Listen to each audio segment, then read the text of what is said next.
am here to make amends of sorts, to atone for some things, because obviously I've made some wrong choices. For those of you that are new to my channel, I have quite a history with TUBI movies. I have a love of them, an appreciation for them, specifically ones that come from my people. And now we have 2 sequels that I have to self-importantly believe in some way a direct result of my actions. So I'm apologizing for bringing attention to terrible movies on TUBI. I'm also apologizing for getting them traction enough that now we have 2 sequels to talk about today. And 3, I apologize because I'm making you sit through both of them today.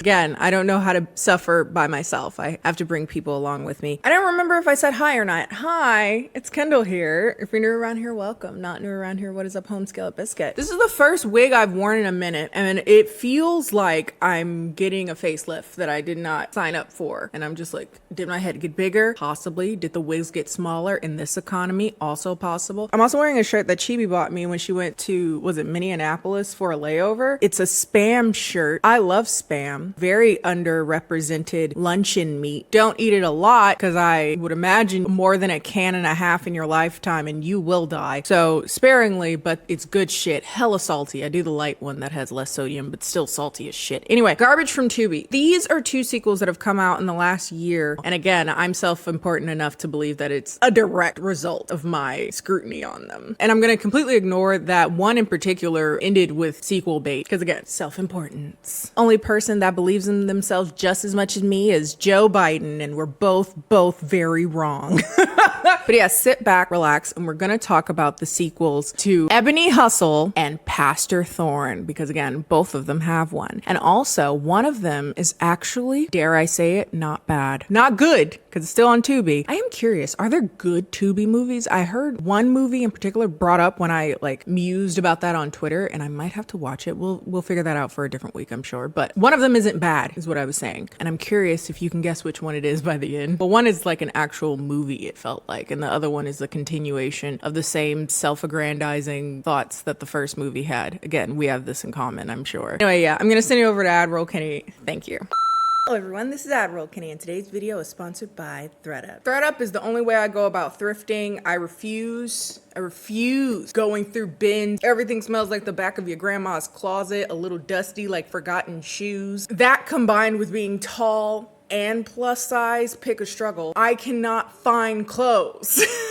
And so because I can't find clothes anyway, it's that much more difficult if I am going to a thrift shop where everything is left to chance, in the traditional sense that is. ThredUp takes all of that pirate hunting for clothes that fit you, are in good condition, that you would want to wear, that aren't ugly. It makes it so that you're able to organize everything by price, by size, by brand if you so choose. ThredUp always has something really cute for the summer, especially like rompers and these cute dresses. I would wear either of these on date night, brunch. And look at these price differences. $76 to $20.99, $34.99 to $25.99, $32 to $13.99. Saving money and a half. They have a bunch of stuff from like luxury brands as well. I've gotten so many purses off of there. And most importantly, it allows me to thrift more, to shop secondhand, because secondhand, of course, is better for the environment, helps limit waste, and I just like the idea of a piece of clothing getting a new life somewhere else. It's a way to find things that are discontinued and you wouldn't be able to find elsewhere, and again, at a discounted price. And also, whenever ThredUp is on the channel, you know they have some crazy deal. And right now, they're doing a deal where you can get 45% off plus free shipping if you use my code Kenny. They really can't step to you because you got something that was secondhand that was already cheaper, and now you got another 45% off and free shipping. Like, what they gonna say to you? Call you not smart? Say you bad with money? They can't speak truthfully though. But yes, click on the link down below, check them out. Big thanks again to ThredUp for sponsoring today's video. Now let's get on to the debauchery. Movie 1, Ebony Hustle 2, Ballistic Protection.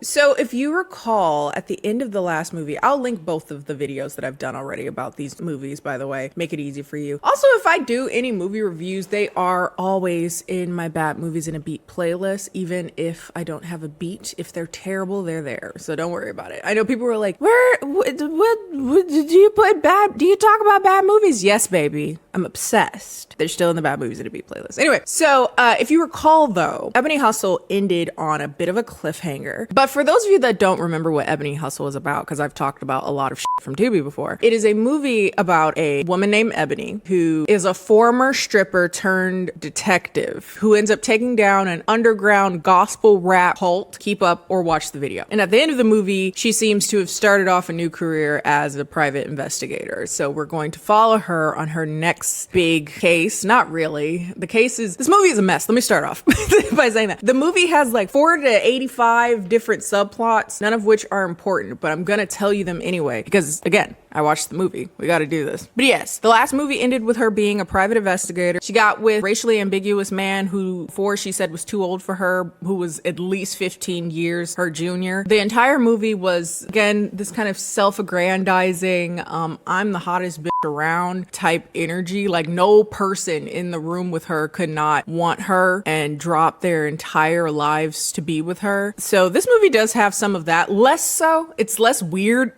the way that they handled it last time. But of course, that's a crucial part of the Ebony Hustle brand. So we are doing that. So at the beginning of this movie, though, we are in the aftermath of the last thing. And now she owns a private investigation firm company where she claims that no job is too small, but we see her immediately denying several cases because they were too small.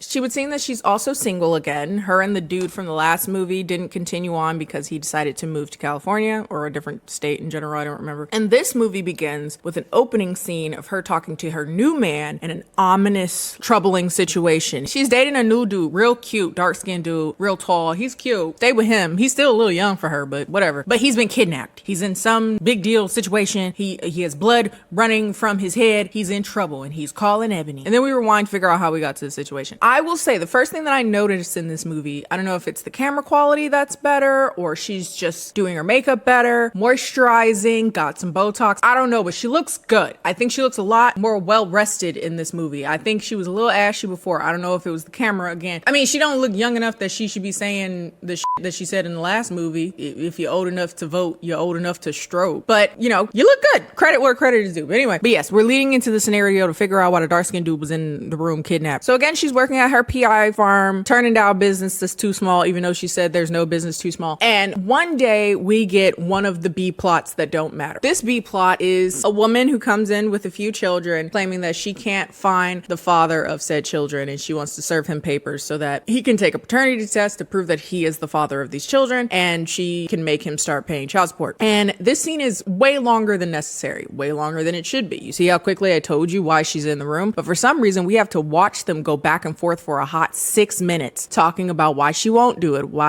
Come on, you gotta do it. Where's the wires?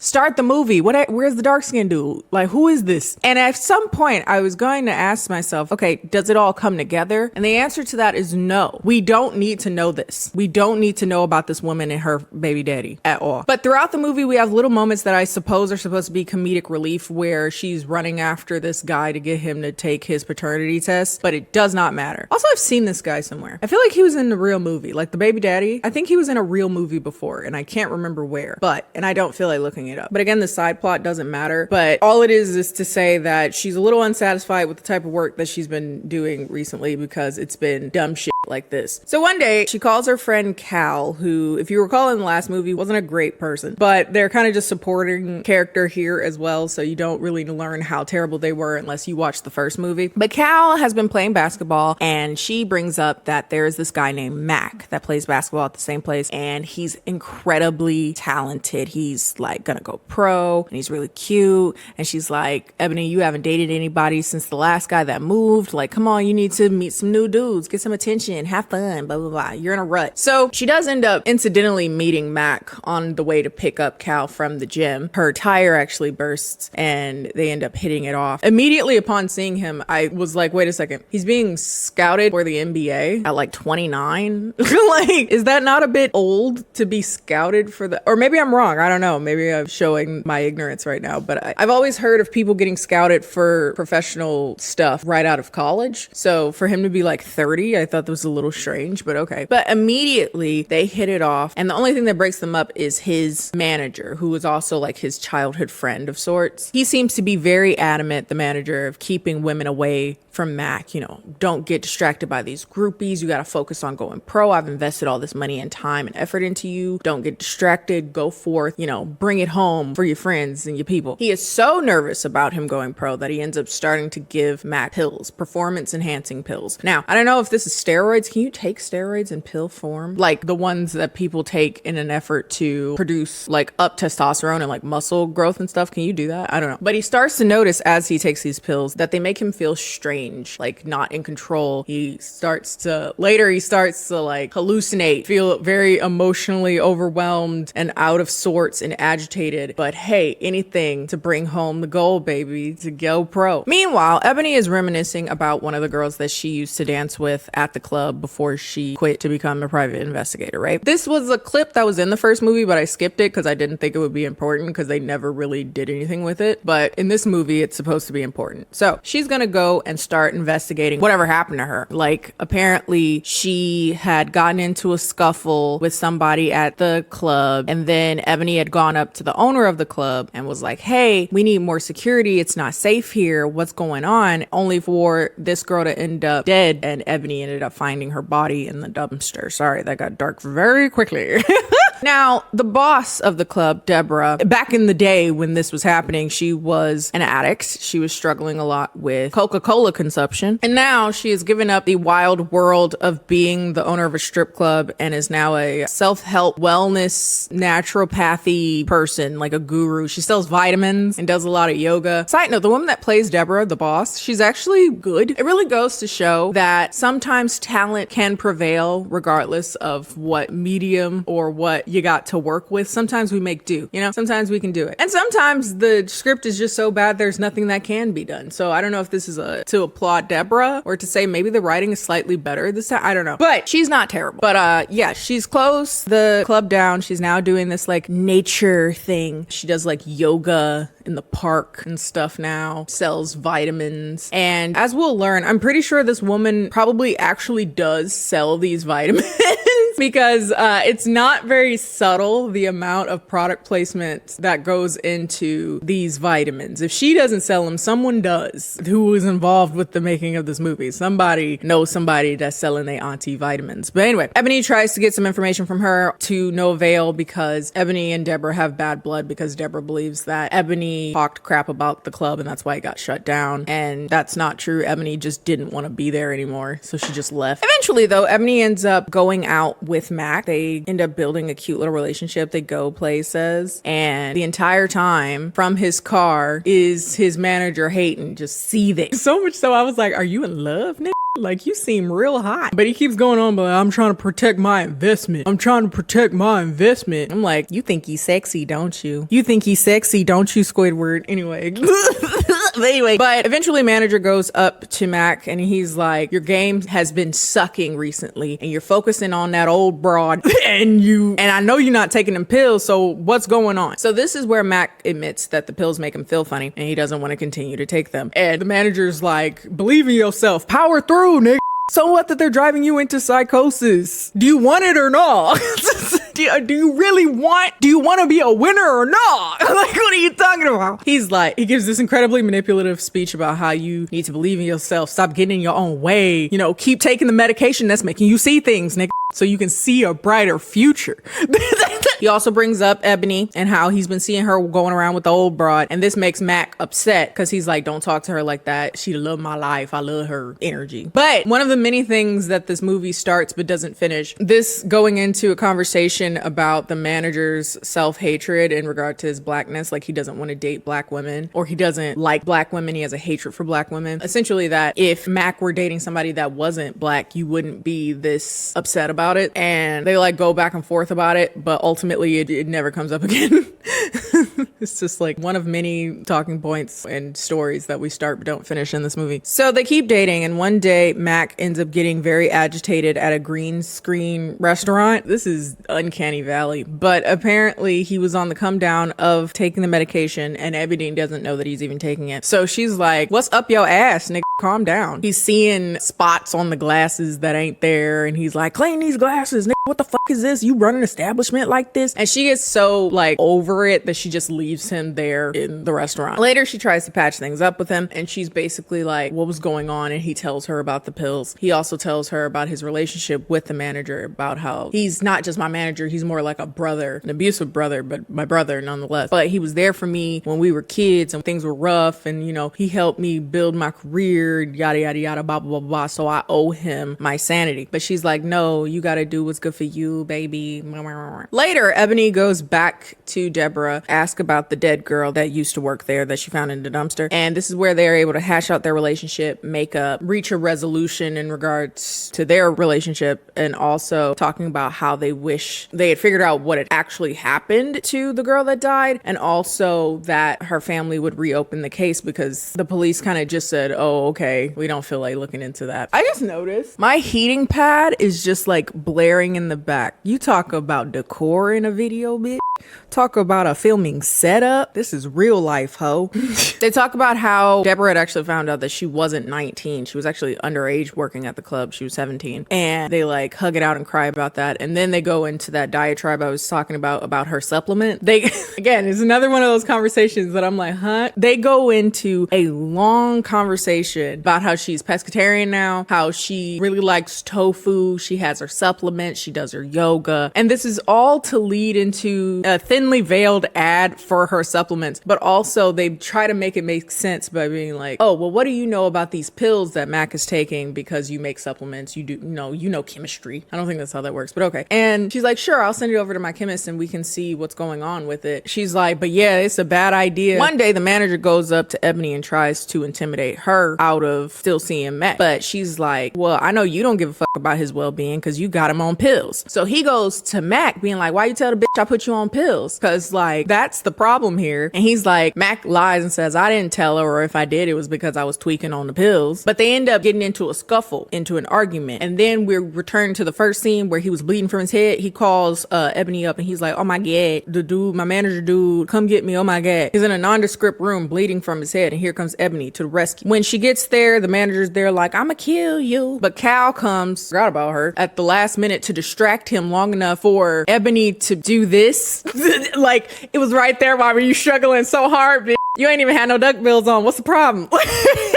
Oh, baby, your motor skills. Like, we need to look into that. That might be a problem anyway. But eventually she's able to grab onto the gun that was right there this entire time and shoots him dead. And then we just move past it pretty quickly. Mac takes a bath and gets over his trauma in regards to watching his best friend, and in many ways his abuser gets shot in front of him. They end up finding out about the pills, and the only thing we know about him is that it's bad enough for them to play a music montage over it, look at a piece of paper with vague chemical symbols, and just shake their heads like and so they decide to flush him down the toilet, and he is now on the clean, straight, and narrow. There we go. But now it's time for the big game for Mac to try to get into the pros. Okay. Another scene that we didn't need to watch, somebody singing most of the Black National Anthem. And it wasn't much like B-roll. It wasn't like it was playing over him playing the game and he's like winning it for his friends and family and shit like that. You know, I'm bringing it home for the people. It was literally just giving this dude a chance. Hey, look at how he can sing the Black National Anthem. It was funny anyway, but it also doesn't help that when he's done, it's like 3 people clapping in the room actually because there's no one there. But so we kind of know how Mac is doing almost purely based off of the broadcasters that are broadcasting this game that nobody's watching. And they're like, he's doing all right, essentially. Like, he's not good. He's not doing as good as when he was on pills, even though they didn't know he was on pills. But he's not doing that well, but he's not doing bad either. He's like a team player or whatever. And the league likes that. But while this is going on, Ebony ends up seeing the dude who is dodging his baby mama, and she cartoonishly throws a hill and hits him in the face. And that's the end of that arc. Well, basically the end of that arc. And she's like, take this damn DNA test, nigga, so you can be done with it. Later, at the end of the game, we don't know what the result is, but Deborah says that she wants to be his manager, considering, I guess, his other one's dead now. I'm sure there's an opening. And And this coincidentally works considering he is now signed to the Heirs. That's not a real team, is it? Is it semi-pro team? I don't know. Who the fuck is that? Anyway, and the movie ends with them two niggas that needed paternity testing on their kid going on a show. One of those, like, it's supposed to be like a Maury-esque show where they're gonna do the paternity test and come to find out he is not the daddy. And Ebony is in the audience watching that go down. But while she's in the audience, she gets a text from the woman who's claiming to be the dead girl's sister saying that their family is gonna reopen the case and they need Ebony's help. Not cliffhanger. Not a TUBI trilogy. Please, God, kill me. Oh, I'll watch it. Who am I gonna? I mean, I was gonna say like, oh my God, who's gonna watch that? I will. But yeah, that's the end of Ebony Hustle 2. Ballistic Protection. Oh, I was gonna say what? And then I realized she shot that guy one time. That's the movie. It wasn't good. But we still have another movie to talk about. Is it as bad as Pastor Thorne 2, Sins of the Father? We'll see in the second half of this video. A two-dayer. Girl, she's a creator. She filmed over 2 days. She's a filmmaker. I'm kind of late on recording this part of the video because I got sidetracked with The Man with 1,000 Kids. That might have to be next week's video because I have a lot of thoughts. I'm not done with it yet. I'm waiting for the white supremacy to come up because it's undoubtedly there. And if they don't touch on it at all, I'm going to be very disappointed. But we'll see. I'm not done with it yet. Anyway, speaking of bad parents, I think we should talk about the second movie in today's double feature, which is Pastor Thorne 2, Sins of the Father. This movie is the sequel to Pastor Thorne, Sins of the Flesh or something like that. And that was basically about a pastor who started losing his way and focusing too much on his selfish wants and desires and cheating on his wife. And all those bad decisions leads to him and his side chick that was also the deacon's wife getting shot supposedly at the end of the movie. So I was very confused about how they were making a second movie if he's supposed to be dead, but they tell you how that is in this movie. I think it's important to warn you that if you're gonna watch this movie, a lot of it has to do with SA explicitly. That's a major part of the story, so to speak. So just trigger warning there. Actually, the movie opens with a graphic SA scene, so that was great. I will say a lot of these like low budget TUBI movies have a lot of in them, like explicit scenes, and it's very uncomfortable and unnecessary. I do get the sense that a lot of times the people that make TUBI movies don't have the subtlest of hands. Even your best TUBI movie is a bit ham-fisted, but they always tend to talk about that in regards to SA and like sexual trauma. So I don't know. Consider that before going into this movie. I was gonna go into a whole diatribe about that, but go ahead, watch it if you want to, but I'd skip it. It's really unnecessary because A, who starts a movie like that, and B, the scene comes up again. So you really didn't need to do that. Again, recall the end of the last movie, our main character, Jacob, who is the main pastor that had lost his way and gotten syphilis from his cousin's girlfriend. He was doing a lot. He was making a lot of bad decisions. We thought he was killed at the end of the movie, but apparently not. Who had actually gotten shot was one of his side chicks, who was the deacon's wife, and he comes in there and shoots the wife and himself, leaving Jacob there to witness the death of two people that, like, he didn't shoot the people, so it wasn't his fault in that sense, but certainly he didn't help the situation. I suppose the grave in the first movie that his second wife was crying over was actually their child that they had a miscarriage. So it wasn't actually Jacob's. And the death of these two people, as you can imagine, gets around the church and it really shakes his foundation. He ends up losing pretty much everything. Very biblical. Pride goeth before a fall and all that jazz. His second wife leaves him. He loses the church. He loses all of the money that he got through the church, and he ends up staying with his first wife, who is the mother of his child, JR. If you recall, in the first movie, JR was a terrible person. That's all you needed to know. He was a terrible person then. He's pretty terrible in this movie as well, but But now he's staying with his first ex-wife. They seem to have, you know, a co-parenting relationship. They get along fine enough. She lets him stay there, and it's pretty apparent from the start that this is going to be somewhat of his redemptive arc. This is going to be his, you know, losing everything to figure out what's really important arc. And I'll say this movie could have handled that way worse, because it is a TUBI movie after all, but it's not as bad as I thought it was going to be. There, spoiler. I answered which one's better already. I actually watched it with my friend Kyrie, and he too said, not bad, not great, because it's, again, TUBI, but not bad as far as like a shitty movie I could be watching on a whim on a Wednesday. But the point of this whole movie is that he's gonna have to be confronted with all the people that he has failed along the way, make sense of that, reckon with that, and hopefully turn his life around. So there you go. Speaking of losing everything, him and his second wife are finalizing their divorce. He does hit her with the, I still love you, baby, baby, please, can we start over? And she's like, no. Also, I'm the reason why you got syphilis, because I told the girl that you cheated with to go give you the bug, and that's how this works. Watch the last video about this. It'll make a lot more sense. But she was like, yeah, I'm the reason you got syphilis, bitch. They treat syphilis as if it is an incurable disease when you just need to take antibiotics. There are scenes where he references getting syphilis as if he still has it. And I'm like, at that point, babe, this is you. Just go to the clinic. And if that weren't bad enough, if you weren't going through enough, having enough, you know, crises of faith and whatnot, he gets a call from his father. His father's name is Pastor, I think, Augustus Thorne, but everybody calls him Bishop, even at his home. Like, everyone calls him Bishop. His wife calls him Bishop. Everybody calls him Bishop. Bishop, you are truly blessed. And what we learned very quickly about Bishop is that he sucks ass. He's a terrible person, even worse than Jacob. I think Jacob actually was good enough to reel it in a little bit. But he is the main pastor of several mega churches. He's just as arrogant as Jacob was last movie, even more so. God bless you, Bishop.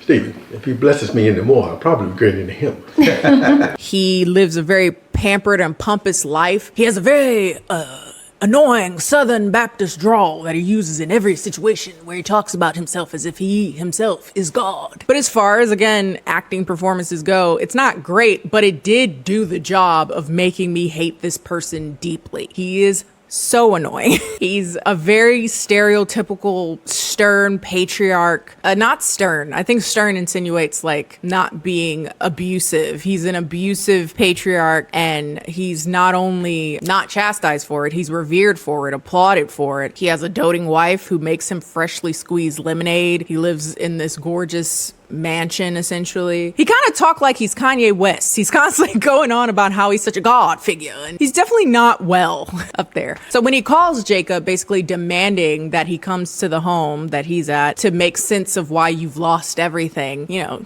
Jacob does it because else is he supposed to do, I guess. There's already this like immense power dynamic between the two of them. So Bishop has a god complex, and he's not particularly good at hiding it. One, he refers to himself as just one step below God, and says anything that Jacob does is blasphemy because he said so. He calls him blasphemous for creating his own church, that he was prideful, that he had a large ego and pride goeth before a fall. Wonder where he got that from. But it would seem that Bishop has called Jacob here to call him a bitch in a lot of words, and to say to him, you will never be as good of a man of God as I am. I just felt like this is a long ass drive for this. Like, you could have said this over the phone.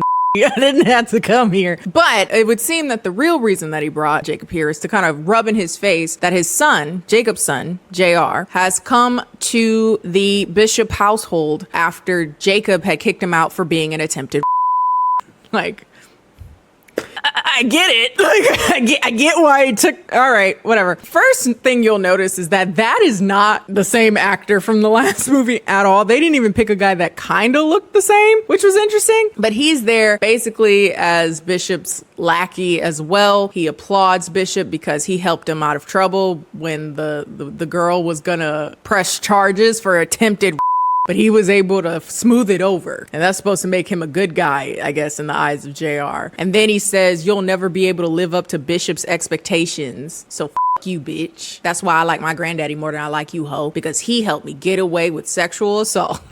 But for some reason, Jacob stays at Bishop's home for several days. I guess it was like way out of the way. I don't know. Maybe it was a different state or something. But he stays for at least a few days. But while he's at the house, he comes to find out that his assistant is actually a woman named Adrian. Now, Adrian used to live in the family home with Jacob when they were teenagers because her parents died and Bishop and his wife took her in, right? I would like to say the Adrian actress, not terrible. She'd actually be pretty good in looking like a real movie. Pretty good. I think she still needs, a little bit of help, but here and there, she had some moments that she had to cry. She did a good job. Not bad. Like a solid 7, which is really hard to do on Tubi because they don't set you up for success. Also, the first wife isn't too bad either. So they were definitely hard carrying the movie. But soon, Jacob would find out that Bishop is now having an affair with Adrian. Ew. That's gross. You raised her. That's nasty. Obviously, I can't show you the sex, but there was a lot of cheeks. There was so many cheeks. Like, I didn't expect them to go for that long. There's a lot of ass shots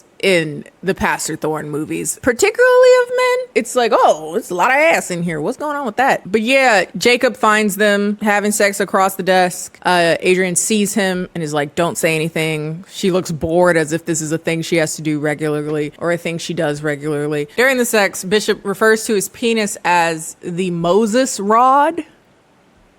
That is insane. That is absolutely bonkers. What do you mean? Anyway, later Jacob will confront his father about the cheating, and Bishop is like, your mother knows that I have an insatiable sexual appetite. She knows that I leave our marriage to get that satisfied, and she is okay with it because she understands that a man of God like me can't be satisfied with just one woman. At one point, he ferociously grips his penis. I'm sure I can't show you this either. He was clutching that shit to exert his dominance. But all this to say, you can't tell me what to do. I live in this house. I'm more of a man of God than you'll ever be. Blah, blah, blah. So later, Jacob ends up talking with Adrian about the whatever is going on there. And this is where she reveals that Bishop had actually assaulted her growing up sexually. And eventually, as she started growing up, she would enter in a quote unquote consensual relationship. That's not consensual. It's innately coercive. It's innately dubious. But okay, they start having sex for money. She needs it to go to college. She needs it for a comfortable lifestyle. But she says, like, I'm not the only person he's abused. There's countless people he's abused, but no one is stupid enough to go against the bishop. Enraged, Jacob eventually goes back to his first wife's home and he tells her about what Adrian had said about how his father is a and this is where she shares that he had actually assaulted her as well. It had happened 20 years ago when Jacob was off trying to start the church. He was always busy. He was never home and she would get lonely and Bishop was around and she considered starting an affair with him, but got cold feet, backed down, and when she backed down, he assaulted her. And if that's not bad enough, later she would find out that she's pregnant and come to find out JR is Bishop's son. Jacob's son is actually his half brother. And he's the half brother of his wife's son. Oh, Jesus. Anyway, after finding out she was pregnant, Bishop ended up paying her to move to a different state with JR. My skin looks so good. I'm so sorry. I hate to get distracted, but period. Get close to it. Brr! You see my mustache before you see anything crease. The glow. She's sickening. She's absolutely achoo. Look at it. That shit is juicy. Then you hit it with the on till dawn. That's where you get the middle. Yeah. Turn up. I am cute. Sometimes I forget. You gotta do your makeup so you don't. Remember who you are, bitch. Anyway, sorry. So, really inappropriate. So Jacob confronts his father about how he had assaulted JR's mother and he does it in front of JR and the wife. And the wife is like, I was cool with you cheating on me, but I draw the line at sexual assault. It's unfortunate that it had to go this far, but hey, at least we got there. JR is like, F you, Bishop. What the hell? I guess he forgot about the last movie. I don't know. Bishop swears that he has not touched Adrian. And if anything, it was just a consensual relationship. And he didn't touch her before she was of age. And then he talks about the first wife. He was like, first of all, if you weren't such a bitch, your wife wouldn't have came to your daddy to get some real If he was given the right to Nadia in the first place, I wouldn't have had to.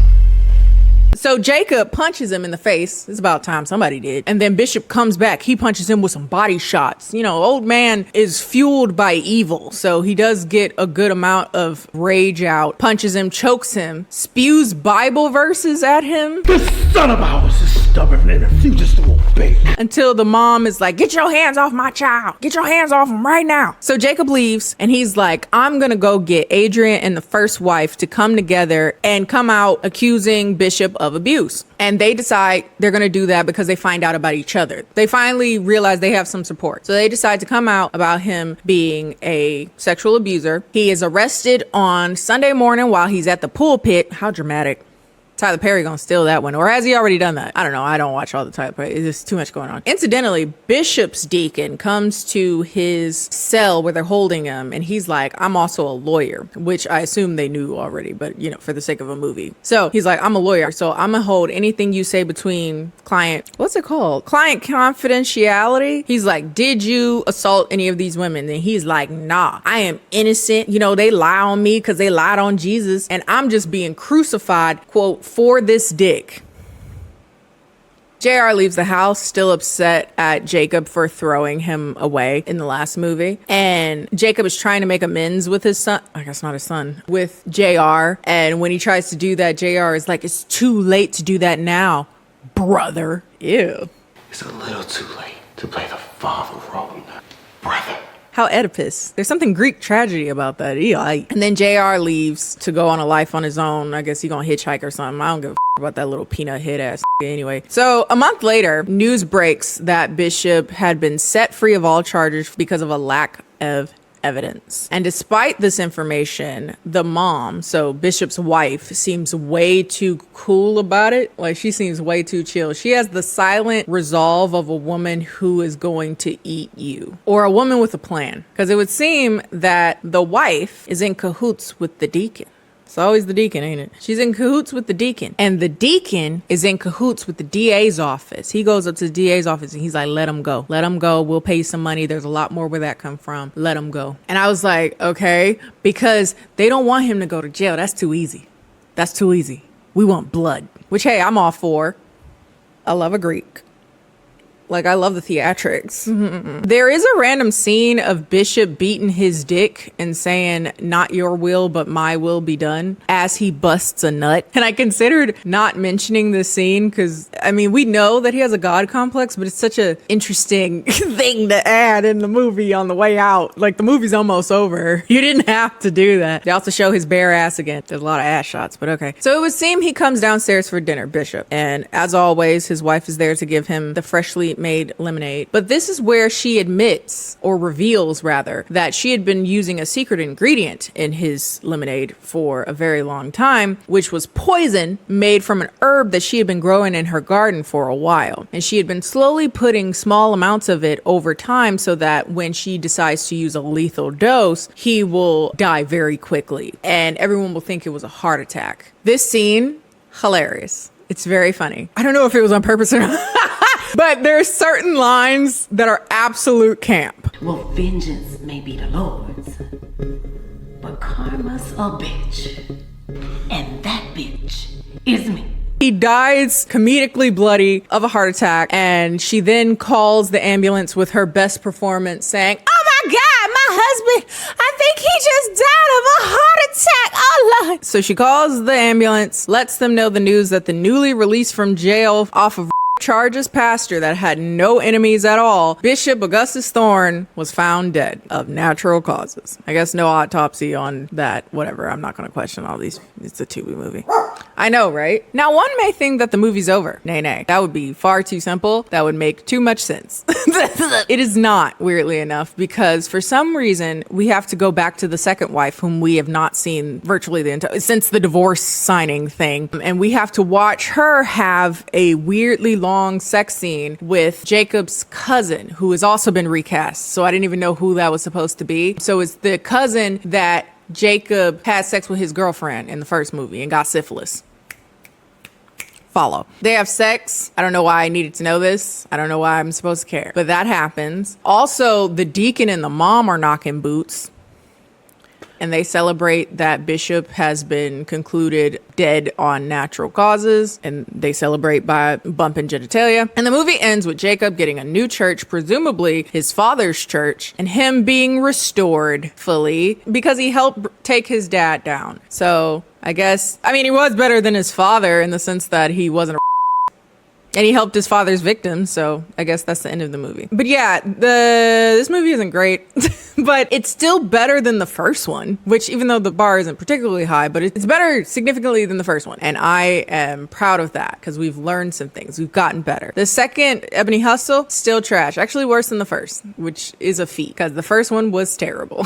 But the second one was kind of boring, like outright boring. And there's nothing worse than sitting there through a movie that you're like, I could have been doing literally anything else. That's kind of how I felt about it. But that is all for our double feature, our double TUBI feature. If you guys like this video, feel free to like this video. If there's other garbage that you would like me to bestow, I always take recommendations down in the comment section. You can follow me on social media, Instagram and Twitter, both of which are KennieJD. Oh my God. This is a random thing to say, but I found out that one of the members of Luna shared one of my songs on Instagram, and that's very funny. You never know who listens to your stuff. If you like this video, feel free to like my video, follow me on all my social media. I guess listen to my music, because a lot of people don't remember that I make that sometimes. Maybe I should make something this year. I haven't made any music this year. Usually around this time I start to feel a bit existential. Yeah, I think it's time. I'll figure it out eventually. And I'll see you guys next time. Bye.